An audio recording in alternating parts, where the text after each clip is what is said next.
G'day folks, how are you? Mr. Seymour, do you see a case for reforming the Harmful Digital Communications Act following the revelations yesterday? Well, I voted against that act alone when it came out in 2016. I've always believed it's wrong to criminalise people for opinions.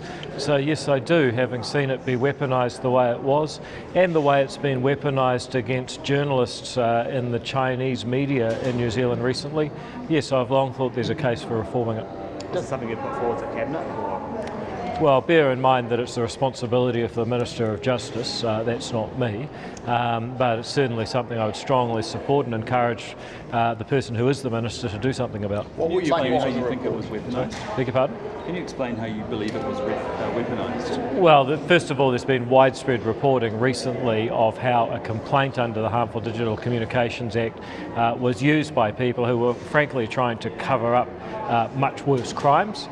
Secondly, in the case of Auckland reporting, you've seen Portia Mao, the Chinese journalist, have it weaponised against her for criticising the Chinese government, and frankly that's the kind of behaviour that belongs in China, not in New Zealand. We don't want it imported here. Does Andrew Coster have to go? Well, Andrew Coster is an employee, he's got an employment relationship and he's got rights to due process, so I'm not going to jump in boots and all. I tell you what I really think about him, but I don't think that's going to help.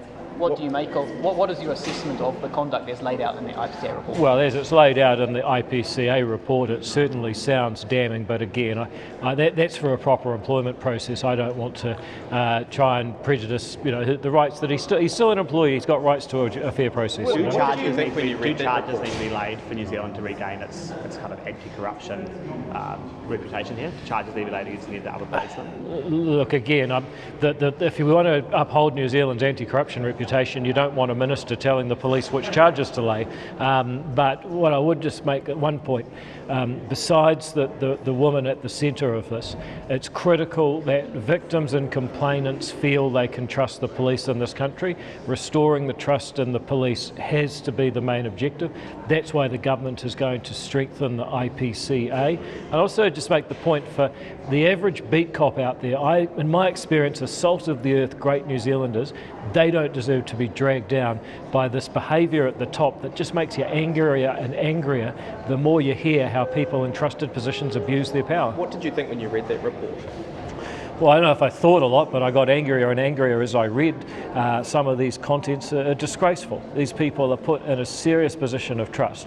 They've abused that trust, and I think what's really critical is that people who may be thinking of making a police complaint are aware that they can trust the police, because it was other police that blew the whistle, and by and large, in my experience, the frontline cops in New Zealand are great people. Thank you guys. Cheers.